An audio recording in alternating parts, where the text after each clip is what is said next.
Hey gang, it's your old buddy Platt, and today I'm going to show you how to make ginger liqueur. So let's go.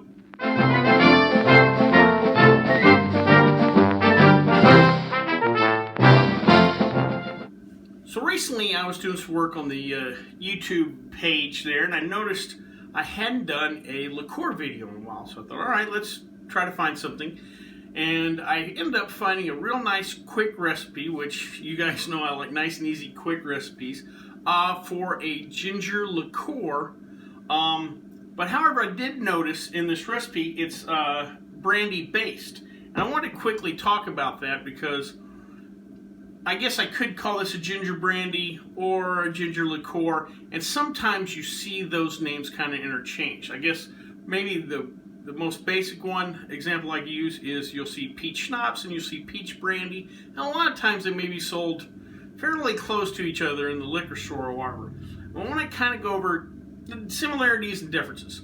There is such a thing as a brandy made from the fermented juice of peaches. That's kind of a rare product. You just don't see a lot of that out there, but it is out there. Another thing you'll see out there is peach moonshine, but again, that's a totally different animal, and again, has the name moonshine. I don't think we get real confused with that. What we're talking about here is something labeled schnapps, like a peach schnapps and a peach brandy. Obviously, the obvious difference is the term brandy. We know that the base spirit in that peach brandy is brandy, where in schnapps, a lot of times it's just a neutral grain spirit or like an overproof spirit like an Everclear.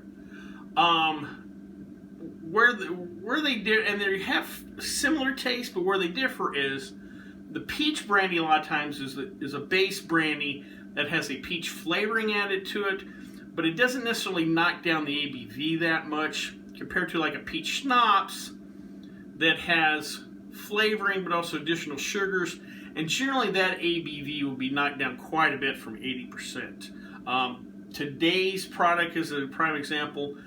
Even though we're using the 80 proof spirit, we're going to end up around 35%, which again kind of makes it closer to schnapps, or some of the peach flavored brandies are even closer to 80%. So if you see those terms, they're similar products, and if you want to throw both of them into like a fuzzy navel or whatever, go crazy. This liqueur, it'll be interesting when we do the taste, how close that is. You know, this is, like I said, being a brandy base house, similar to this other ginger liqueurs. And at 35%, this would be the secondary spirit in a cocktail, and so the predominant one. But, like I said, should be fairly similar because our base flavor is the same, which is ginger. Well, with that being said, let's see what we need to make our ginger liqueur. Alright gang, here's what we need to make our ginger liqueur. First and foremost is ginger, fresh ginger. We're going to end up needing 2 ounces, so after we peel it or whatever, we're going to need like a 2.5 ounce piece or something like that.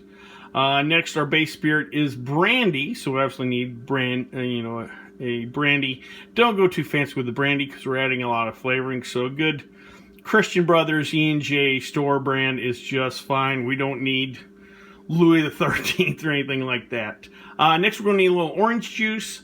I bought the no pulp because in the original version of this recipe it said something about straining out the pulp, but I'm just going to cut out the middleman there. Next, we're going to need some cane sugar. You can, I guess, play around if you want to use honey or a different kind of sugar. And last but not least, we're going to need a little bit of vanilla extract. Well, now we got our ingredients together. Let's make some ginger liqueur. Alrighty, so we've got all our ingredients together, and it's time to make our ginger liqueur. Real quick, little beer break. Good. Alright, we're going to do all this in our handy dandy blender.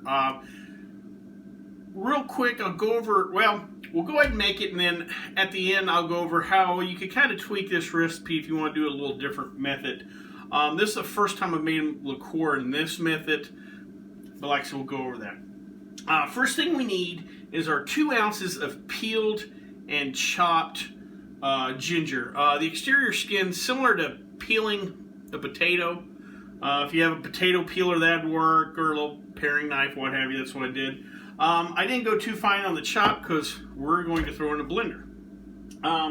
So I have my 2 ounces of ginger, and I have a cup and a half of water, and we're going to blend this together until we've thoroughly chopped up and grind down the ginger and almost turn it almost like into a paste. So let's blend her up. All right, let's blend.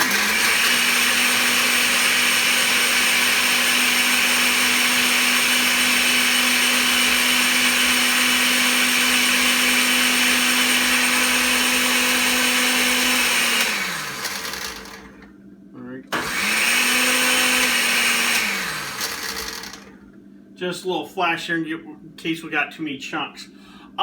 In the recipe I read, I think I made a quote about the orange juice.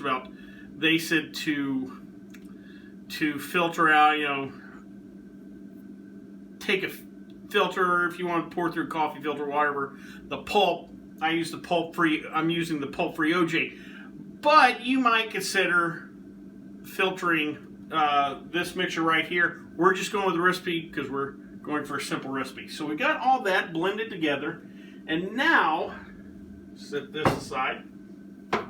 Now we're going to add the rest of our ingredients. Now the recipe I got, it said that you would separately kind of stir them all together. We got it in a blender. Might as well just blend the stuff. First we're going to add 1 cup of sugar. All right.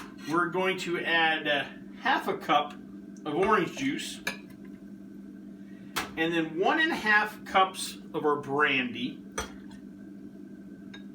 All right, and last but not least, 2 teaspoons of vanilla extract.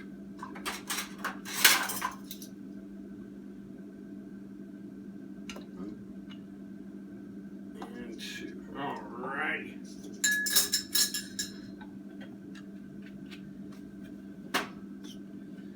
Now, doing a little quick calculation with the orange juice and the water, we're going from an 80 proof spirit, the brandy, to, I'm getting roughly 35%. So again, this is going to be a little more of a liqueur. Something you could shoot. It's not going to be too harsh on you, or a single shot won't be that harsh. We're going to quickly blend this all together.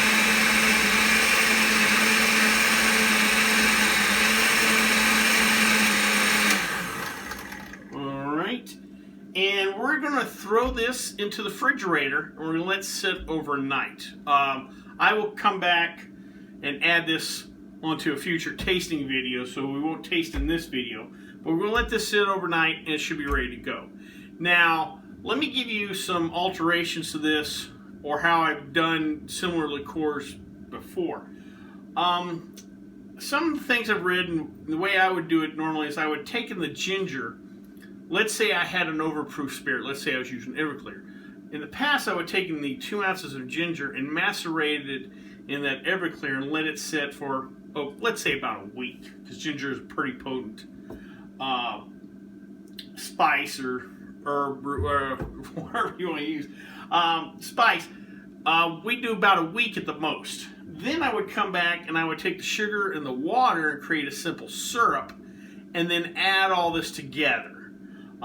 This is our quick, fast recipe, so I got a feeling when we come back to taste it, there might be a little separation, what have you, but again, this is ready to go. This is something you can shake up real quick and to be good to go. No harm, especially if you're throwing in a cocktail, you really wouldn't notice.